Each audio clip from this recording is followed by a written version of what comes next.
I'm ready to move on to the next one.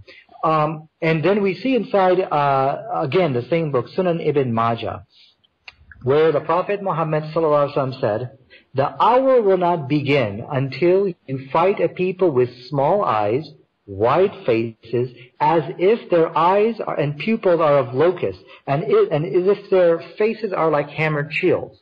They will be wearing shoes of hair, using leather shields." Remember that they're using leather shields and tying their horses to the date palm of the tree.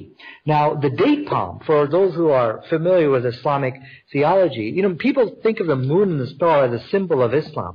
But in reality, the date palm is a symbol of Islam. So what they're saying here is that these people will be invading the Muslim lands.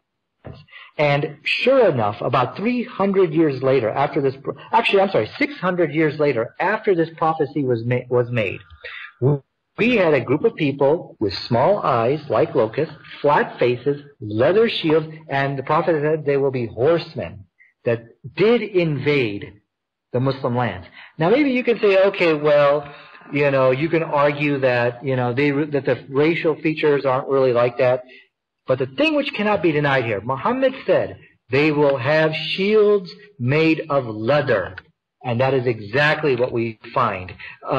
When we look at the history, and again this goes, let me find that reference for you. The Empire of the Mongols by Michael Bergen.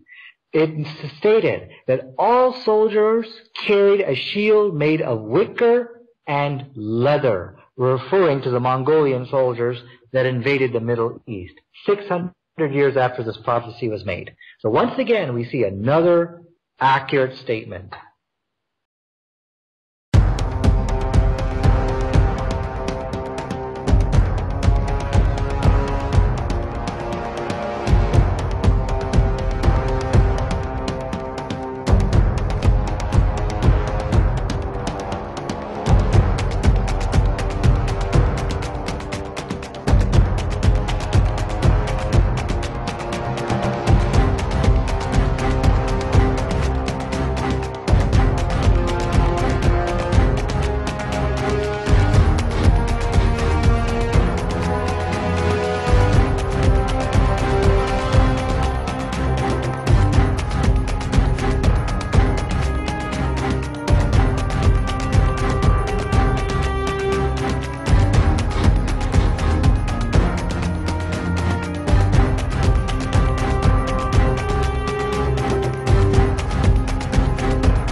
Gog and Magog, or Ya'juj wa Ma'juj, were ruthless tribes who swooped through valleys, killed, pillaged and withdrew. They needed to be cordoned off from humanity behind a barricade that they could neither scale nor dig through.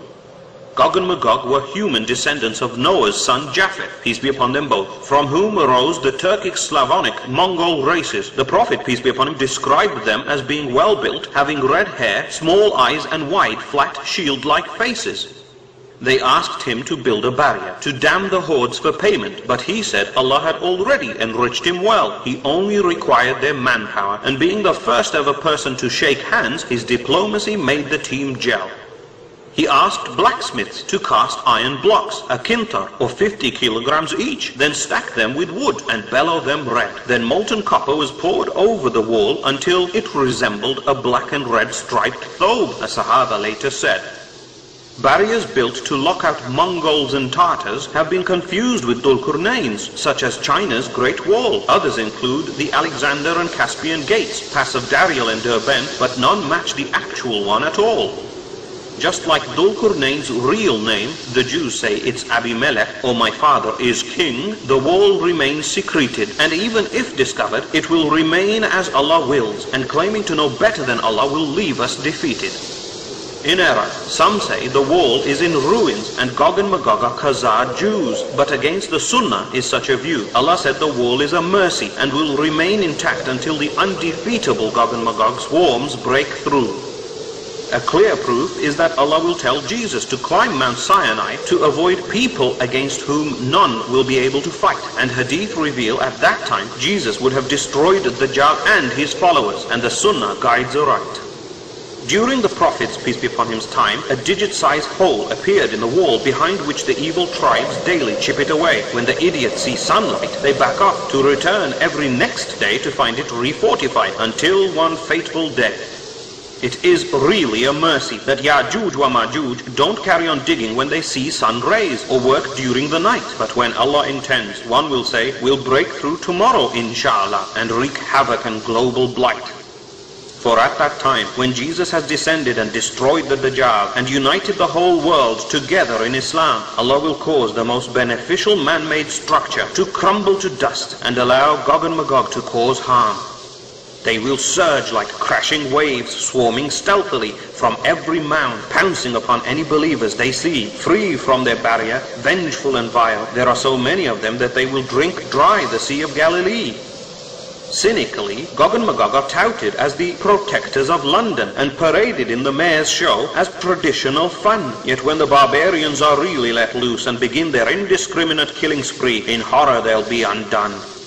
After killing many land-dwelling people, they will hurl spears skywards that will return with blood and then exclaim, we've even killed the inhabitants of the sky. Allah knows best if they are jinn UFOs or man-made aeroplanes. Only the fortified will survive, and 12,000 or so with Jesus, peace be upon him, will climb Mount Sinai or Tur near Tabuk and hold out. Jesus will then beseech Allah, and he will send neck-burrowing worms to destroy Gog and Magog as if in one shout.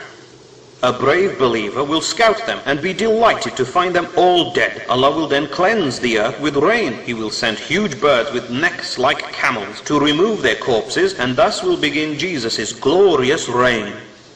The believers will use the bows and arrows of Gog and Magog for 7 years as a means of fuel, heat and light. Allah's reign will cause miraculous yields of livestock and fruits, and such a peaceful world will be a beautiful sight. Jesus will live either for 7 years until he's 40 or 40 years until he's 73 after he returns aged 33 from the skies. During his reign, he'll marry, perform Hajj in Mecca and be buried next to Prophet Muhammad, peace be upon him, when he dies. On the last day, 999 out of every 1,000 humans, mostly from Gog and Magog, will be set aside to enter hellfire, indicating that they are disbelievers and have been growing in number unbeknown to us, and their ending is dire. Dhul-Qurnayn's summary in the Quran shows the qualities of a great leader, strong in faith, diplomacy and might. His goal was not fame, power or money, but to guide the ignorant into a way of life pleasing to Allah